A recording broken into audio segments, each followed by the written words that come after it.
నమస్కారం.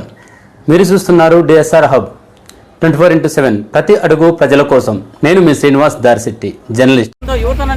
యువతనంతని కూడా అందరినీ కూడా ఈ స్వాతంత్ర దినోత్సవ వేడుకల్లో పాల్గొనే విధంగా చూడాల్సిన బాధ్యత మనందరిలో ఉంది. అదేవిధంగా ఎందుకంటే రానున్న రోజుల్లో భారతదేశ అభివృద్ధి జరగాలంటే ఏదైనా కూడా యువతే దీనికి నడుం బిగించాల్సిన అవసరం ఎంతైనా ఉంది. కాబట్టి యువతని ఈరోజు మనం ఎన్ని కార్యక్రమాల్లో దేశాన్ని అభివృద్ధి పరచడంలో, గ్రామాలను అభివృద్ధి పరచడంలో, మండలాలను అభివృద్ధి పరచడంలో వారిని అందరినీ ఉపయోగించుకున్నట్లయితే మనం దినదిన అభివృద్ధిగా ముందుకు సాగడం జరుగుతుంది. ఎందుకంటే మన భారతదేశం అభివృద్ధి చెందుతున్న దేశం. పూర్తిగా అభివృద్ధి చెందాలంటే మనందరం కలిసికట్టుగా పనిచేసి ఏదైతే జరుగుతున్నటువంటి అన్యాయాల్ని, అక్రమాలని అరికట్టుతూ సమాజ సేవే ధ్యేయంగా పనిచేసినట్లయితే మనం ఇంకా అభివృద్ధి చెందే అవకాశం ఉందని ఈ సభాముఖంగా మీ అందరికీ తెలియజేసుకుంటున్నాను. అదేవిధంగా రానున్న రోజుల్లో ఈ కార్యక్రమానికి ఇంకా అత్యధిక సంఖ్యలో యువత పాల్గొనాలని కోరుకుంటూ ఈ అవకాశం ఇచ్చిన మీ అందరికీ ధన్యవాదాలు చేస్తూ ముగిస్తున్నాను.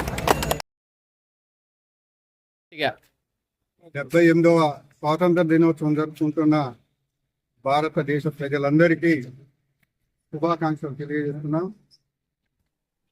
ఇక్కడ పాఠశాలలో గాంధీ విగ్రహం పెట్టి పూర్వీకులు ఇప్పుడు దాదాపు 70-80 సంవత్సరాలు అవుతుంది. ఆనవాయితీగా ప్రతి గాంధీ జయంతి రోజున మరియు రిపబ్లిక్ డే రోజున, స్వాతంత్ర దినోత్సవం రోజున లోకల్గా స్థానికులు ఉన్నటువంటి వ్యక్తులు ఈ కార్యక్రమాన్ని ఏర్పాటు చేశారు. చాలా శుభ సూచకం. అందరికీ శుభాకాంక్షలు తెలియజేసుకుంటాం. సార్, మీరు జనాభాలో కానీ సంస్కృత సాంప్రదాయాల్లో కానీ మనం జరుపుకుంటున్న 78వ స్వాతంత్ర దినోత్సవ వేడుకలకు వచ్చేసినటువంటి గ్రామ పెద్దలు, అధికారులు, మిత్రులు, శ్రేయోభిలాషులు, పాత్రికేయులు అందరికీ కూడా మా హృదయపూర్వక అభినందనలు.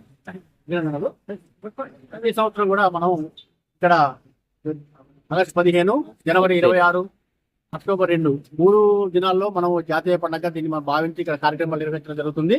ప్రతి కార్యక్రమానికి కూడా మన గ్రామ పెద్దలు, మన అధికారులు, సర్పంచ్ గారు, మా రాజకీయ పార్టీ నాయకులు, మిత్రులు, అందరూ కూడా వచ్చి ఈ కార్యక్రమానికి ఘనంగా జరుపుకోవడం జరుగుతుంది. అదేవిధంగా ఈరోజు ఈ స్వతంత్ర దినోత్సవం సందర్భంగా మనం ఒకసారి ఈ స్వతంత్ర దినోత్సవాన్ని మనం గుర్తు చేసుకోవాలి. ఎందుకంటే ఒక జెండా ఎగరేస్తున్నాం, స్వాతంత్ర దినోత్సవం చాక్లెట్ తింటున్నాం, అయిపోతుంది.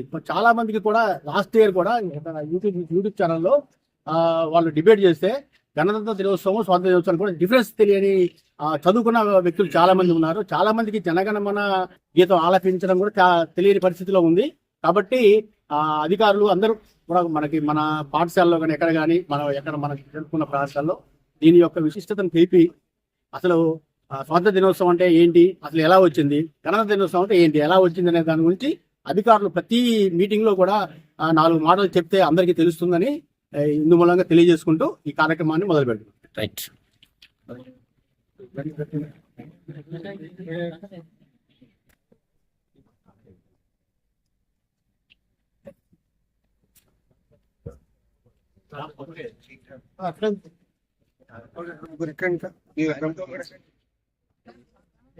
ఎక్కడ ఇద్దరు నువ్వు కూడా రావాలి.